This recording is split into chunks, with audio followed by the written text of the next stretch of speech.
What up, boxing fans? Your boy Truth here. Let's talk about this fight with Gennady Golovkin and Kell Brook. Last night, man, well, yesterday evening, seriously, this was something that I was not expecting. When a guy is claimed to be it's claimed to be the greatest middleweight of this era, fighting a welterweight who is not even the best welterweight in his division, the best champion of his division. This fight, there shouldn't be anything this welterweight could do against that middleweight. Anything. But like I always said, Triple G is not as good as people think he is, man. The man hits hard. And not only does he hit hard, he had this mysticism about him, right? This mystique about him, where fighters were already afraid of this guy coming into the ring. So when they actually felt the power, these guys were all but done. Okay? When guys like Willie Monroe Jr., who only had 15 fights, like I've always been saying, can put up a fight against you, can tag you easily. This shows your level of skill. This shows how lacking you are in defense. Kell Brook was able to do the same thing, but better than Willie Monroe.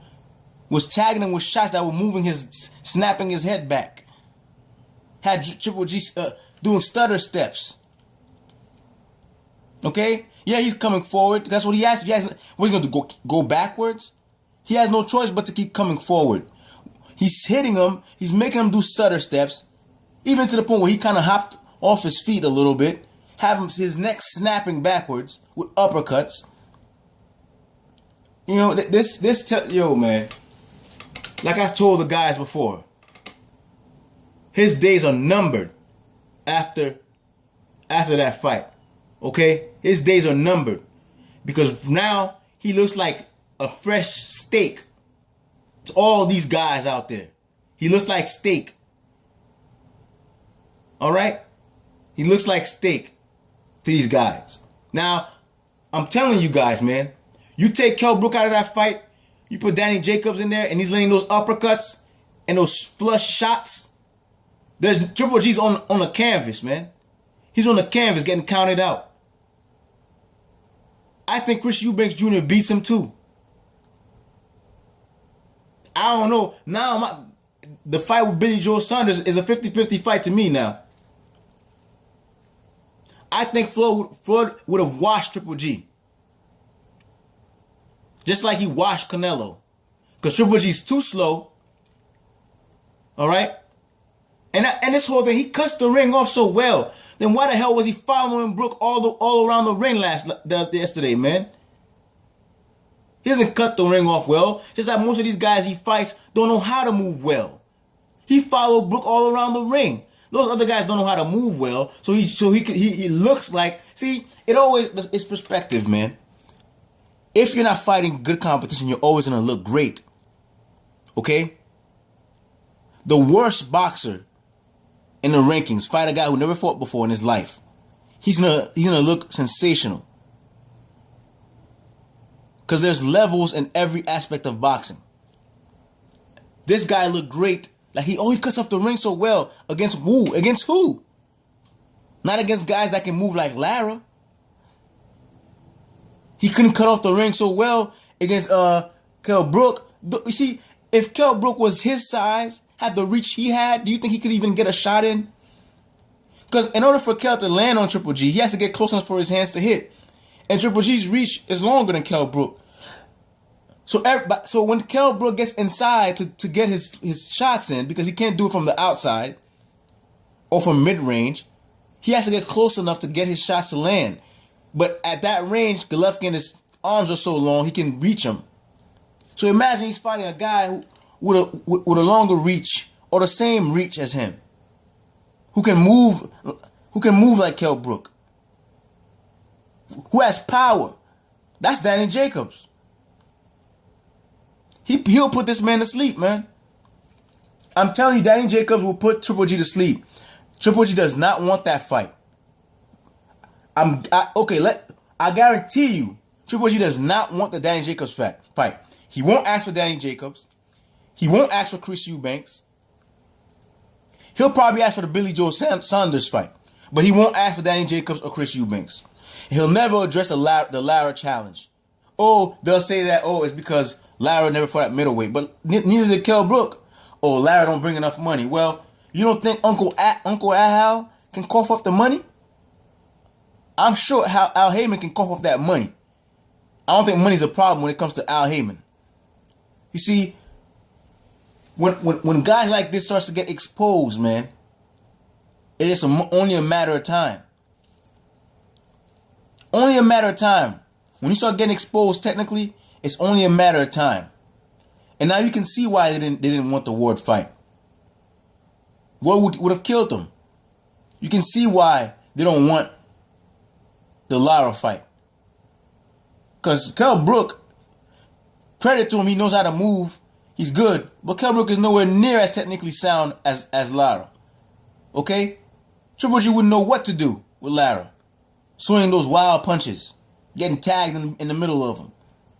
Alright? All I'm saying is this, man. When they start getting exposed, it's all downhill from there. Okay? Think about it. Let's look at the past. Once fighter starts to get exposed. Look at Manny Pacquiao. Okay? Once he started getting exposed, what happened? It started going downhill. Fights started getting harder and harder. And harder to lay people out. Harder for people for him to seem technically great. Until he got knocked out by Marquez. It's the same thing that always happens with these fighters. They start to get exposed. They start looking like steak to everybody. Okay? Look at all these fighters, man. That was so-called great. Look at Nonito Donaire. Once he starts getting exposed, it's downhill from there. Okay? I'm letting you know now, Triple G just got exposed yesterday, man. And he's going to look like steak, like I told the guys on the other chat hangout. I told them he's going to look like steak to these guys. And sure enough, you wake up this morning, you got Billy Joe Saunders calling him out. You hear me? This is a guy who publicly said he was afraid of this guy. Now he's calling him out. I told you he's going to look like steak to these guys. And he better not duck Danny Jacobs. I'm pretty sure he will. But if he fights Jacobs, he's getting knocked out. I'm telling you guys this right now. He's getting knocked out if he fights Jacobs. He better not duck Chris Eubanks either. All right? This was a welterweight, people. A welterweight. When a great fighter comes up, when a great fighter comes against another great fighter and he has to come up in weight, you know what's supposed to happen? Refer to Juan Manuel Marquez versus Floyd Mayweather. This is what's supposed to happen. It's supposed to be outclassed because the size difference alone should make it almost impossible for the smaller fighters to even put up a fight. Okay? And Marquez was one of the best fighters of the last generation, man. You saw what happened when he came up in weight. It didn't work. Okay? Could you imagine if Marquez was sitting there landing these type of shots on Floyd Mayweather? He would have been exposed as well. Because a guy that small shouldn't be able to give you any type of trouble. Now, that, man, it's all downhill from now, man. And the sad part is, too, Father Time. Oh, Father Time is watching. Father Time is getting ready to lay that motherfucker out, man. He better cash out soon. He better cash out soon. Because I'm telling you, there's some killers at 154. And there's a killer at 147 who's going to keep coming up in weight. You could tell by his frame that he'll fill up. And I'm telling you, he better cash out soon. or it's a wrap. I guarantee you he won't fight no Danny Jacobs. I guarantee you. All right? But this guy, man, like I said, man, he's not all hype. He's a good fighter. But he's just not at a certain level that people thought he was. Okay? He's not at that level. He was exposed yesterday. And after yesterday, it's all downhill from there, man. All downhill. And he's looking like steak to these guys. Steak. Danny Jacobs can hit and he can box. He's fast. He can move it. He moves his head. Okay? This guy has no head movement. And I'm so tired of people talking about how this guy is letting people hit him. You got to be out your damn mind. Okay? No professional fighter is letting any man hit him willingly. That's why when you get hit, you see them cover up. When they get hit, you see them flinch. You see them curl up. You know, these guys don't want to get hit.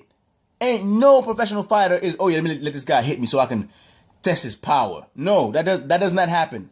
You get hit because you can't avoid it and you can't stop it from happening. That's why you get hit. Okay? This guy has no defense and no head movement. He's getting waxed if he fights Danny Jacob. He's getting waxed if he fights Chris Eubanks. And shit, Billy Joe Saunders might beat him. And he ain't going nowhere near nobody at 168. Because they'll lay his ass out. They'll stretch him. Even Bute could beat this man. Alright? At 168. He don't want no problems at 168. He better keep draining himself at 160. And he'll get waxed by next year, or the end of the year, this year or next year, he'll get waxed. Unless he picks some bum like he always does. Anyways, man, I'm out. Peace.